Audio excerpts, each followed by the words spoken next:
আমরা এখানে তো 3 দিনব্যাপী ঐতিহাসিক তাফসিরুল কোরআন মাহফিলটা হবে এবং এটা জানা দরকার যে এটা 1975 সাল থেকে এটি শুরু হয়েছে।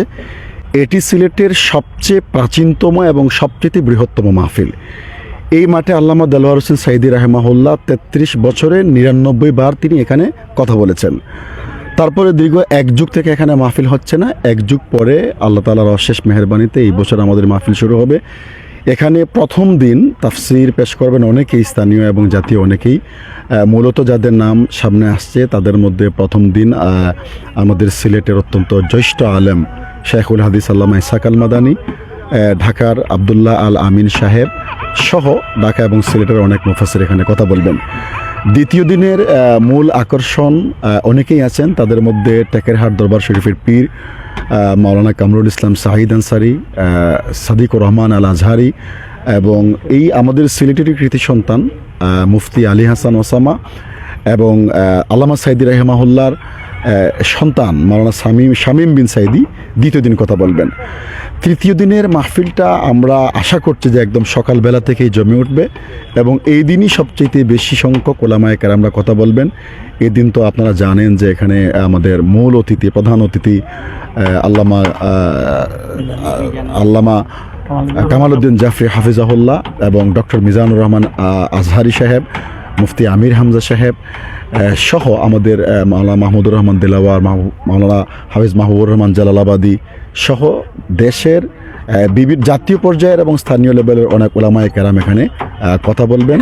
আমরা এই 3 দিনের শিডিউলটা বিষয়টা বলি, লক্ষাধিক না, আমরা প্যান্ডেলের ভেতরে 10 লক্ষ মানুষের ইন্তজাম করতে যাচ্ছি এবং চারপাশের মাঠ আমরা যদি ধরি আপনার টিলাগড় পয়েন্ট থেকে শুরু করে শাহী ঈদগাহ পর্যন্ত ডানাবায়ের সব কিছু মিলিয়ে আমাদের প্রস্তুতি রয়েছে। আমরা 15 লক্ষ মানুষকে যাতে মঞ্চে বসে এলইডিতে বিভিন্নভাবে দেখতে পারে সেই রকমের প্রস্তুতিটা আমরা নিয়ে যাচ্ছি। দ্বিতীয় কথা যেটা হলো, অতীতে বিপুল পরিমাণে বাধা হলেও এখন বাধা আসছে না। ফেসিবাদের পতনের পরে, জুলাই অভ্যুত্থানের পরে আপনারা দেখছেন যে পুরো দেশে একটা সুন্দর পরিবেশ তৈরি হয়েছে। এরই ধারাবাহিকতায় আমরা এখানে সহযোগিতা পাচ্ছি পুলিশ, র্যাব, সেনাবাহিনী, সিটি কর্পোরেশন, যারা যেখানে আছেন। সবচেয়ে মজার বিষয় যেটা হলো, এই মাহফিলটার সাথে সিলেটের মানুষের আবেগ অনুভূতির সম্পর্ক এবং সবচেয়ে প্রাচীনতম মাহফিল, দল মত এমনকি ধর্ম বর্ণ নির্বিশেষে।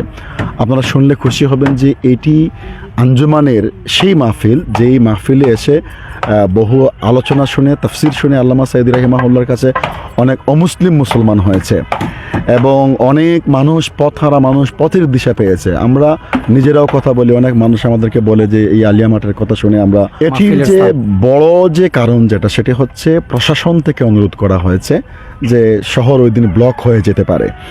শহর যদি ব্লক হয়ে যায় মানুষের কষ্ট হবে, মানুষের কষ্ট না দেওয়ার জন্য বিশেষ করে আজহারি সাহেব আসছেন। শুধু আজহারি সাহেব বাধা না, অনুরোধ, কোনো ধরনের বাধা এখানে নাই। শুধু আজহারি সাহেব না, একটা কথা বোঝার চেষ্টা করবেন, এই মাহফিলটা 12 বছর ফেসিবাদ বন্ধ করে রেখেছিল।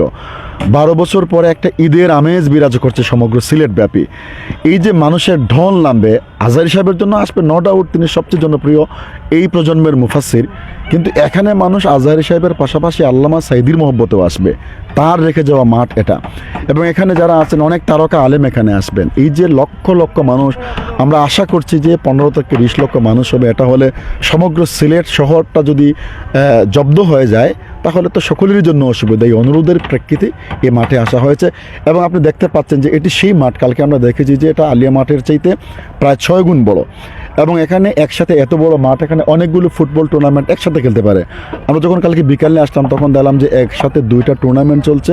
মানে এত বড় মাঠ সিলেট বিভাগের কোথাও আর নাই, দেশে থাকতে পারে হয়তো বা, আমি জানি না, আমার ধারণা এটি দেশের বৃহত্তম একটা ঐতিহাসিক। তো সেটা হচ্ছে যে আজহারি সাহেবের জন্য মানুষজন তো আগ থেকে চলে আসবে এবং উনি দিনের বেলায় আমাদের এখানে চলে আসবেন। 11 তারিখ 11 জানুয়ারি আসবেন। আমরা যতটা জানি এ পর্যন্ত যতটুকু নিশ্চিত হয়েছে সেটা হচ্ছে তিনি এশার সাথে সাথেই কথা বলবেন।